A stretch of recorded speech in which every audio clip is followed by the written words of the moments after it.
Everybody's entitled to their comments. I mean that I if that's what he wants to say, that's his choice. I think it's been scientifically proven that as far as sexuality, you can look at the Kinsey study as one of the groundbreaking research, and it shows that people are usually somewhere along in a continuum when it comes to sexuality. So, there's not this strict binary. You can be anywhere in between. I think I've seen a shift where people are more cognizant that people can be bisexual nowadays.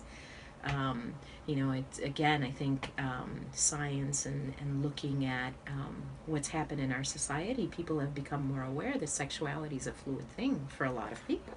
So I think I would say it's probably more acceptable today than it was in the past. I think, you can't negate that some people do use bisexuality as a transitional piece.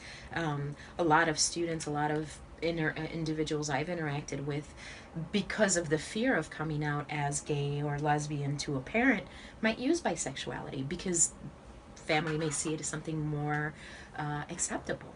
So I think there are individuals who may have used it as a transitional portion of their life, but then there are folks who are bisexual and they identify as such. You are what you live. So if you've heard people saying this all your life, you think, well, that's what's acceptable or that's what's acceptable. And I think each one of us has to sort of decide for ourselves. But in terms of being a sexual orientation, bisexual has been defined as a sexual orientation. A lot of times folks have a false perception about what reality is.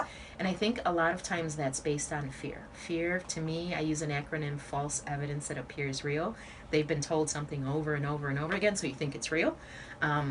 And the reality is, I think we need to become lifelong learners. And when it comes to sexuality or even gender identity and expression, we need to keep learning.